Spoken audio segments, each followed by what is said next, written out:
O'zbekiston Respublikasi Milliy gvardiyasi Xorazm viloyati bo'yicha boshqarmasi tashabbusi bilan Urganch shahrida talaba yoshlar va harbiylar ishtirokida 3 avlod uchrashuvi tashkil etildi. O'zbekiston Respublikasi Qurolli Kuchlari tashkil etilganligining 33 yilligi hamda 14-yanvar Vatan himoyachilari kuni bayrami munosabati bilan o'tkazilayotgan vatanparvarlik oyligi doirasida tashkil etilgan uchrashuvda Milliy gvardiya harbiy xizmatchilari, soha faxriylari, baynalmillatchi jangchi faxriylar ishtirok etdi. Qizg'in suhbatlarga boy bo'lgan tadbir yoshlar uchun nazariy bilimlarni amalda mustahkamlash uchun poydevor bo'ldi. So'zga chiqqanlar yangi O'zbekiston armiyasi va harbiy xizmat to'g'risida, qurolli kuchlarda olib borilayotgan islohot va imtiyozlar to'g'risida ko'plab ma'lumotlar berib o'tishdi.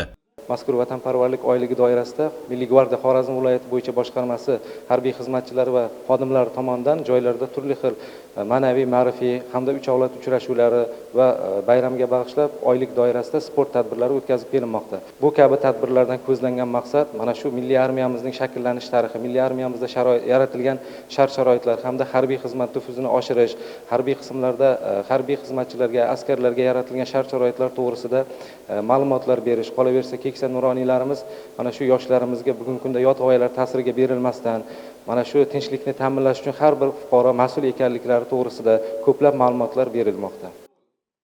Bu kabi tadbirlar 3 avlod vakillarining hayotiy tajribalari, nazariy bilimlari va intellektual salohiyatlarini mustahkamlashga hamda tizim xodimlari va yoshlar o'rtasida ma'naviy sog'lom muhitini qaror toptirishga xizmat qilishi bilan ahamiyatlidir. Tadbirda ishtirok etgan faxriylar va nuroniylar bugungi kunda yurtimizda hukm surayotgan tinchlikni qadriga yetish, shukronalik hissi bilan yashash, yoshlarga yaratilayotgan qulayliklardan vaqtida maqsadli foydalanish, ayniqsa yoshlar o'rtasida vatanparvarlik tuyg'ularini shakllantirish borasida o'z fikr-mulohazalarini bildirishdi. Tadbirda ishtirok etgan Milliy gvardiya harbiylari yoshlar bilan yaqindan suhbatlashar ekan, hayoti va xizmat faoliyati haqida so'zlab berdi. Harbiy xizmatchilarga belgilangan imtiyoz va qulayliklar, yaratilayotgan sharoitlar haqida so'z yuritib, vatanni himoya qilish har bir fuqaroning muqaddas burchi ekanligini eslatdilar.